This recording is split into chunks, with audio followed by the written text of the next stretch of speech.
The container was tagged for incineration. That's the only reason I opened it. Depot Calvara 9 was 3 weeks from full decommission, and my job, the last job anyone had bothered to give me in 4 years, was to walk the cargo rows and pull the manifests on anything scheduled for the burn furnaces. Mostly it was machine parts, expired med packs, a crate of commemorative plates from some colonial celebration nobody remembered. I was good at the work because I was slow and thorough and I had nowhere else to be. At 63, slow and thorough is about all you have left to offer. The container was a standard B-class transit box, gray, dented along one corner, manifest tagged. Biological material, clearance pending, incineration authorized. Almost logged it and moved on, but the classification code was wrong. The depot used a 4-digit prefix for organics, and this one had 5. Typo, probably. I pulled the latch anyway. She was in the back corner, behind a folded thermal sheet, knees drawn up, watching me the way a creature watches something larger than itself. Very still, very quiet, calculating the distance to the door. Ashen skin, eyes the color of old amber. Ears that came to a soft point, small enough that I could have carried her under one arm. She looked at my hands first, then my face, then the door behind me. I said, "I'm not going to hurt you," which I understand she had no reason to believe. She didn't move. Neither did I. We stayed like that for what felt like a long time. I left the container open, sat down on a crate across from it, and ate the lunch I'd brought with me. After a while, she crept to the edge and watched me eat. I broke the second half of my flatbread and set it just inside the container's lip and went back to eating mine. She watched the bread for a long moment. Then she took it. I didn't file the incineration order. What I knew by the end of that first day, she had been in the container for at least 3 days. Someone had put water in there with her. 2 small canisters, one an empty. The thermal sheet was syndicate pattern, the kind they use in their holding facilities out past the reach. The manifest had been filed from an off-station address that resolved, when I ran it through the depot's aging network, to a shell registry. Whoever had put her in that box had paid for the incineration order. They didn't want her found. They wanted the question of her closed. I thought about that for a long time, sitting in the cargo row with my back against the container wall and her asleep inside with the thermal sheet pulled up. I thought about the right thing to do, which was report it. I thought about who I would report it to. I thought about the depot director, a man named Culliver who I had watched, been forthful looking the other way on Port Authority irregularities, because it kept the transit fees coming in.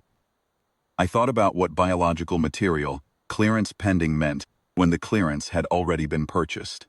Then I stopped thinking and started doing the math on the shuttle schedule instead. The last civilian shuttle out of Calvara 9 was in 11 days. Automated cargo runs would continue for another 3 weeks after that, but they'd be sealed manifest runs. No passenger provisions. The shuttle had 12 seats. As of this morning, 9 were booked. I had depot staff travel clearance. I could book a seat without raising flags. Book 2. The trick was the manifest. She'd need a transit identity to clear the shuttle's departure log. Not a forgery, those flagged on automated scans, but a legitimate dependent registration filed under my staff code. The depot's administrative system was ancient and badly maintained, and I had been quietly learning its gaps for 4 years because I had nothing else to do with my evenings. It took me until 3 in the morning, but I built her a file, Edmund Gray's cargo staff, and beside my name, a dependent, Veth age unspecified, medical classification, staff family, cleared for departure. I went back to the cargo row at dawn and told her we had 11 days. She looked at me for a long time. Then she said something in a language I didn't know, soft and low, and went back to sleep. The agents arrived on day 7.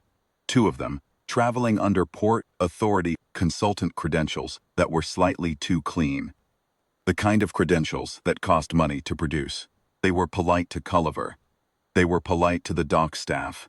They showed me the same professional courtesy when they found me in cargo row 7, which is to say they told me what they were looking for, and implied, in the gentle language of men who do not need to raise their voices, what would happen if I made their work difficult.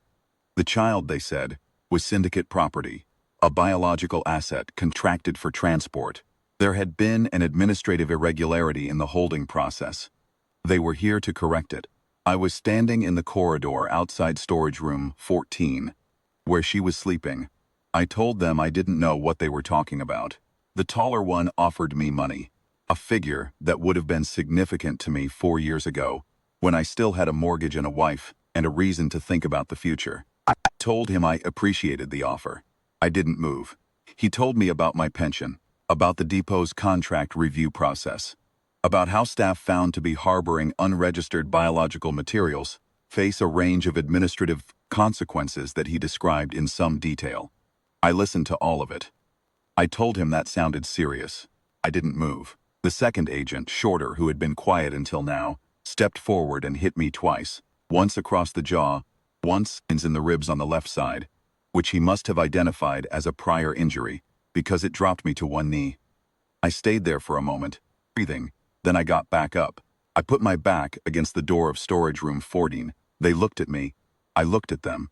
I was a 63-year-old cargo handler with no weapon, no rank, no authority, and a cracked rib. They were two syndicate retrieval agents who did this for a living. I do not know what they saw when they looked at me. I know what I felt. There was no wrath in it. I was not a wrathful man. There was only the fact of where I was standing, and the understanding that I was going to remain there. It is a particular kind of stillness, I think, that humans arrive at when the decision has already been made, and there is nothing left to calculate. The agents had likely seen men fight. They had likely seen men beg. I don't know if they had seen this before. They told me I had until morning. The depot's automated closure sequence began at 0400 on day 9. Somewhere in the administrative tangle of Culliver cutting costs, the final decommission timeline had been moved up. I found out about it the same way everyone else did. The lights changed color and the environmental system began its staged shutdown cycle, and a recorded announcement informed all remaining personnel that the last shuttle's departure had been moved to a 600, not 0800 as scheduled. I had 90 minutes. I got her up. I had already packed a bag for her. Small, a shoulder strap she could manage, with the water canisters and what food I could spare, and the transit documentation I'd built. I walked her to the shuttle dock through the maintenance corridors, which I knew, and the agents did not. She kept up with me the entire way without complaint. Her small hand around two of my fingers, not tight, just present. At the dock junction I stopped. The closure sequence had rerouted power from the section behind us. The pressure doors had already cycled. I could get to the shuttle from here. She could get to the shuttle from here. But the sequence had locked the return path, and the shuttle's manifest check would log a departure. 2 passengers, grays and dependent, and the agents would know the moment it cleared. If I boarded, they would hold the shuttle on a contracting dispute. A biological asset under syndicate contract, a staff member found harboring. Culliver would give them the hold order without blinking. 11 days of careful work dissolved on a Port Authority stamp. If I didn't board, she cleared as a dependent under my staff code. No dispute to hold. A routine departure. I crouched down to her level. I showed her the ticket on the transit chip, and I pointed at the dock, and I pointed at her, and I put the chip in her hand. She looked at it. She looked at me. Her amber eyes were very steady. She said something in her language. 2 words. Quiet. And then she turned and walked through the dock door without looking back, because she was a child who had learned not to look back at things she was leaving. I stood up. I turned around. The agents were at the end of the corridor. The shuttle's departure was logged at 0611. 1 passenger. Dependent clearance. Staff code EG 771. I know because I pulled the log later, from a terminal in the port administrator's office, after Culliver had finished his paperwork, and the agents had finished theirs. And the question of what to do with a 63-year-old cargo handler, who had made himself very inconvenient, had been referred to a review process that was estimated to take several months. 1 life sign. Outbound. Beacon received at the reach relay. She made it out. I already knew she would. I'd done the math.